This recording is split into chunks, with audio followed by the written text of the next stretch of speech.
चलिए आज का टॉपिक शुरू करते हैं। पॉरीफेरा। पॉरीफेरा को हम 3 पार्ट्स में डिवाइड करेंगे। ये पार्ट 1 है। तो जब भी आप ये टॉपिक पढ़ें, जब भी आप मेरे लेक्चर सुने, तो आप एक कॉपी और पेन लेके ज़रूर बैठें और नोट्स बनाएं। यही आएगा नीट के एग्जाम में, यही इन्हीं में से क्वेश्चन पूछे जाएंगे। बहुत इंपॉर्टेंट लेक्चर है पॉरीफेरा। ऐसे करते करते हम जितने भी फाइलम्स हैं पहले वो कंप्लीट करेंगे। तो फर्स्ट फाइलम हमारा पॉरीफेरा। आज हम पॉरीफेरा के इंट्रोडक्शन की बात करते हैं। तो इसमें पहला पॉइंट आता है रॉबर्ट ई ग्रांट ने सबसे पहले पॉरीफेरा टर्म कॉइन की थी स्पॉन्जेस के लिए। देखिए, स्पॉन्जेस को अरिस्टोटल के टाइम से ही जाना जाता था, जिसको अरस्तु बोलते हैं। उस टाइम पे ही इनको एनिमल मान लिया गया था। पानी के अंदर जब उन लोगों ने देखा कि ये इस तरीके के ऑर्गेनिजम्स जो फोटोसिंथेसिस नहीं परफॉर्म कर रहे हैं, मतलब जिनमें से गैस के बुलबुले नहीं निकल रहे हैं, तो वो एनिमल ही होंगे, उन्होंने कंसिडर कर लिया था। इसीलिए इनको एनिमल तभी से माना जाता है और इनका स्पॉन्ज के रूप में नाम दिया गया इनका। तो स्पंज बोला गया, स्पॉन्ज। और पॉरीफेरा जो इनको टर्म दिया गया था वो रॉबर्ट ई ग्रांट ने दिया था। पॉरीफेरा की 55,000 species all over the world पाई जाती हैं। ये पैराजोआ कैटेगरी के एनिमल्स होते हैं। पैराजोआ कैटेगरी के एनिमल्स का मतलब क्या है वो मैं तो आपको तुरंत समझा देता हूँ। देखिए, जितने भी हमारे पास एनिमल्स होते हैं, जितने भी एनिमल्स होते हैं वो 2 कैटेगरी के होते हैं। एक होते हैं प्रोटोजोआ, प्रोटोजोआ, और एक होते हैं मेटाजोआ, मेटाजोआ। प्रोटोजोआ होते हैं एसेल्यूलर ऑर्गेनिज्म। एसेल्यूलर, एसेल्यूलर का मतलब ये है, इसको बहुत से लोग यूनिसेल्यूलर से कंफ्यूज करते हैं, यूनिसेल्यूलर से कंफ्यूज करते हैं, जो कि है नहीं। एसेल्यूलर अलग टर्म है, यूनिसेल्यूलर अलग टर्म है। तो प्रोटोजोआ वो ऑर्गेनिज्म होते हैं जो अपने आप में एक कंप्लीट बॉडी है, माइक्रोस्कोपिक है लेकिन कंप्लीट बॉडी, कंप्लीट ऑर्गेनिज्म है। यूनिसेल्यूलर वो ऑर्गेनिज्म होते हैं जो सिंगल सेल्ड ऑर्गेनिज्म जिनको माना जाता है। सेल और ऑर्गेनिज्म में डिफरेंस होता है। तो प्रोटोजोआ यूनिसेल्यूलर भी बहुत सी बुक में लिखा होगा, तो आप इसको समझ लीजिए फिलहाल। प्रोटोजोआ यूनिसेल्यूलर या एसेल्यूलर। और दूसरी कैटेगरी होती है मल्टी सेल्यूलर एनिमल्स की, मल्टी सेल्यूलर की। मेटाजोआ ही आगे चल के पैराजोआ, मीजोजोआ, मीजोजोआ और यूमेटाजोआ, यूमेटाजोआ में कन्वर्ट होते हैं, डिवाइड होते हैं, सॉरी।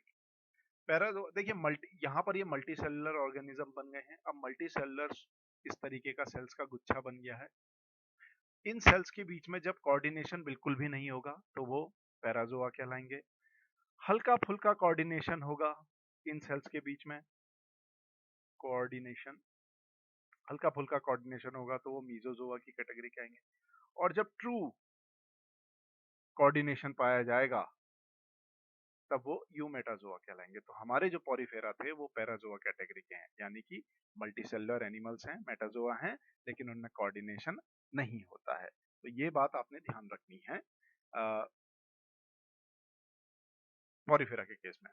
दूसरा, जितने भी पॉरीफेरा, जितने भी स्पॉन्ज होंगे वो एक्वेटिक होंगे। एक्वेटिक का मतलब ये पानी के अंदर पाए जाएंगे, फ्रेश वाटर भी होंगे, मैराइन भी होंगे। जब हम आगे क्लासेस में, आगे के लेक्चर्स में जब हम एग्जांपल्स पढ़ेंगे पॉरीफेरा के, तो वहां आपको बताऊंगा कि कौन से फ्रेश वाटर होते हैं और कौन से इसमें मैराइन होते हैं। एक्वेटिक के अंदर ये बेंथिक इनकी लाइफ स्टाइल होगी, यानी कि ये समुद्र के फर्श पे पाए जाएंगे, बॉटम पे, बेंथिक बोलते हैं ऐसो को। लिटोरल पाए जाएंगे। लिटोरल मतलब जो छिछले पानी में होते हैं, जहाँ कम पानी होता है, जैसे समुद्र का किनारा, लिटोरल एरिया बोलते हैं उसको, लिटोरल, याद रखिएगा, बेंथिक, लिटोरल। और ये सिसाइल होंगे। सिसाइल मतलब एक जगह से फिक्स्ड, जमीन से ये फिक्स्ड होंगे, होल्ड फास्ट से जुड़े होंगे, फिक्स्ड होंगे। तो फिक्स्ड जो होते हैं सिसाइल कहलाते हैं। यहीं पर एक टर्म होती है सेडेंट्री। सेडेंट्री का मतलब होता है जिसमें कोई भी मूवमेंट ना हो, सेडेंट्री। तो इनकी लाइफ स्टाइल सेडेंट्री भी होती है। तो सेसाइल एंड सेडेंट्री बोथ ये पॉरीफेरा होंगे। नेक्स्ट पॉइंट है इनकी सिमेट्री। एसिमेट्रिक मोस्टली होते हैं, कोई सिमेट्री नहीं होती, कहीं कहीं रेडियल सिमेट्री देखने को मिल जाती है। लेवल ऑफ ऑर्गेनाइजेशन में देखा जाए तो सेल्यूलर लेवल ऑफ ऑर्गेनाइजेशन है। बॉडी प्लान इनका सेल एग्रीगेट बॉडी प्लान होगा। ये सेल एग्रीगेट बॉडी प्लान सबसे पहले एच.वी. विल्सन नाम के साइंटिस्ट ने रेड स्पॉन्ज में दिखाया था, जो अटलांटिक ओशियन में पाई जाती है। इन्होंने क्या किया था, एक कपड़े के अंदर स्पॉन्ज को लिया था और उस कपड़े को निचोड़ा था। तो निचोड़ने के साथ जो पानी बाहर निकला था कपड़े के बाहर, उसमें 2-4 सेल्स गिर गए थे।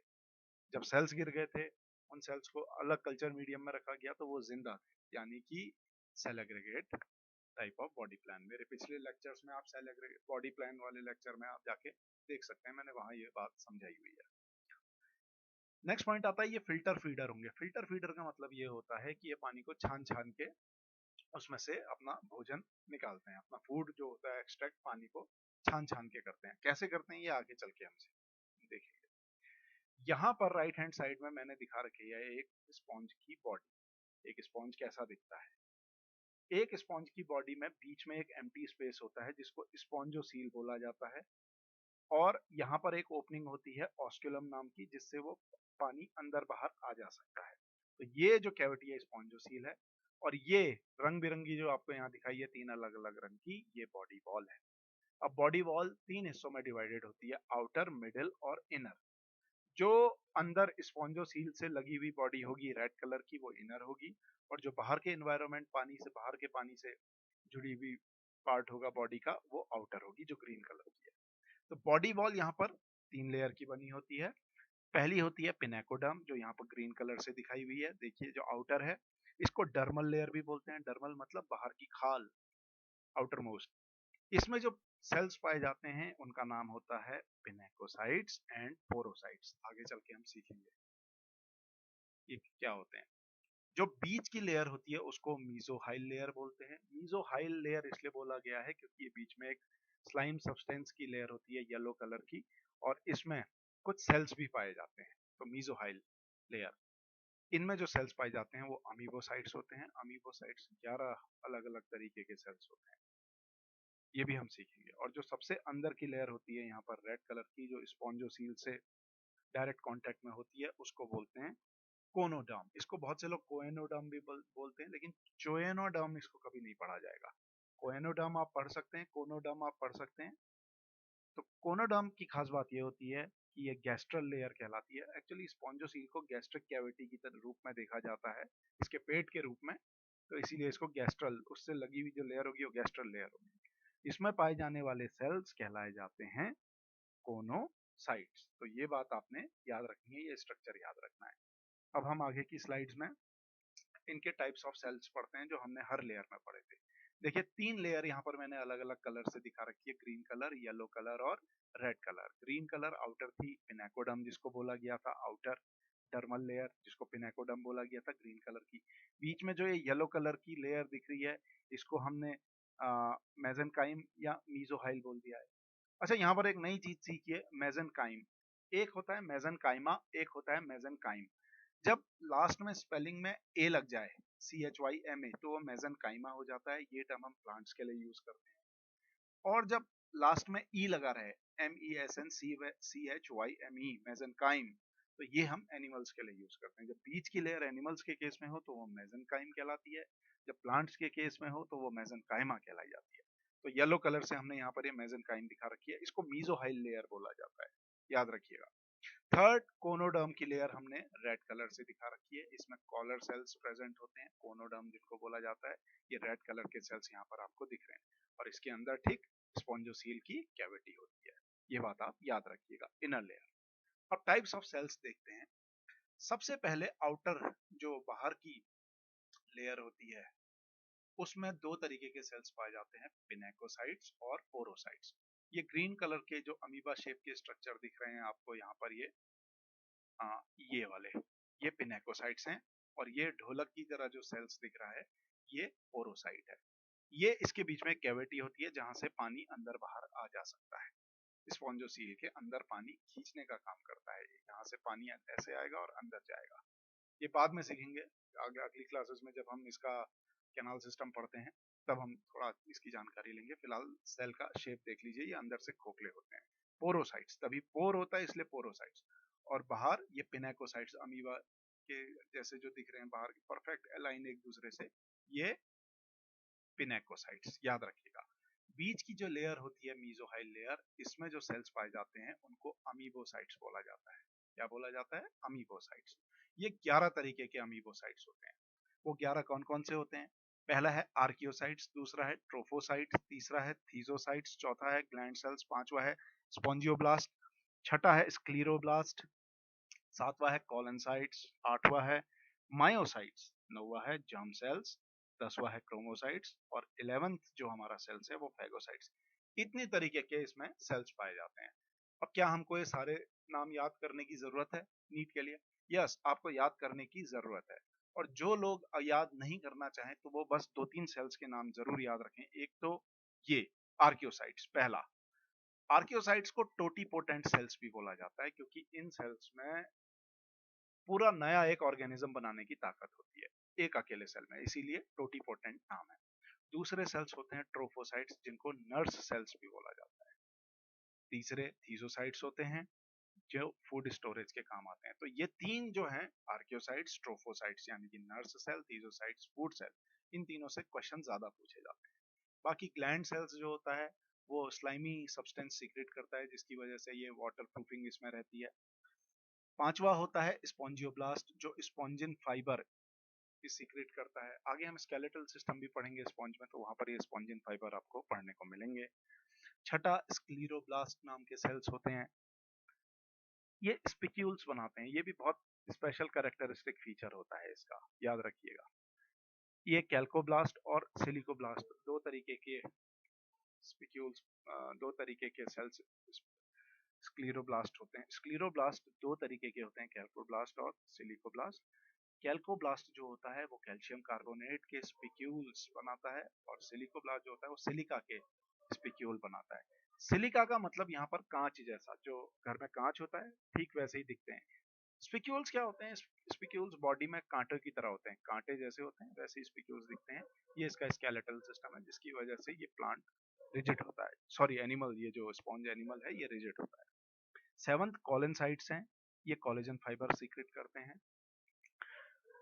आठवां मायोसाइट्स है। देखिए ये मायोसाइट्स का काम क्या होता है, जब हम स्ट्रक्चर देखते हैं किसी स्पॉन्ज का तो उसके टॉप मोस्ट में एक कैविटी होती, एक ओपनिंग होती है। यहाँ देखिएगा, प्रीवियस स्लाइड में मैं आपको दिखाता हूँ, ये इसको ऑस्क्यूलम का नाम दिया गया था। ये ऑस्क्यूलम का जो छेद होता है जनरली वो ऐसा दिखता है, लेकिन अगर इसको पानी बाहर बहुत तेजी के साथ प्रेशर से धकेलना है तो ये इसका छेद छोटा हो जाता है। ये छोटा बड़ा जो होता है ये मायोसाइट सेल्स इसके चारों तरफ होते हैं, वो करते हैं। तो वो सेल्स यहीं इस येलो लेयर में जो बीच वाली थी मीजोहाइल लेयर के अमीबोसाइट जो थे उसी का एक टाइप था। तो ये बात आपने याद रखनी है। Myocytes circular ring around the osculum. नौवा होता है जर्म सेल्स, नाइन्थ जो टाइप है जिसमें स्पर्म और ओवा बनते हैं। 10th जो है वो क्रोमोसाइट्स है जो एक्सक्रीशन और पिगमेंट सेल्स का काम करते हैं। वैसे भी जहाँ भी पिगमेंट सेल्स होंगे एनिमल में, ये लोअर कैटेगरी के एनिमल्स में, वो एक्सक्रीशन में ही ज्यादातर काम आते हैं। और 11वें तरीके के जो सेल्स होते हैं वो फैगोसाइट्स कहलाते हैं, जो फैगोसाइटोसिस परफॉर्म करते हैं। इसमें एक सेल हमारा छूट गया है, वो है कोनोसाइट्स, जिसको कॉलर सेल्स बोलते हैं। ये रेड कलर का यहाँ पर कॉलर सेल्स, देखिए इनमें ये कॉलर बना हुआ है। ये रेड कलर का जो यहाँ पर देख रहा है स्ट्रक्चर, ये दिख रहा है, ये कॉलर, जैसे शर्ट का कॉलर होता है वैसी इसमें कॉलर बना हुआ है।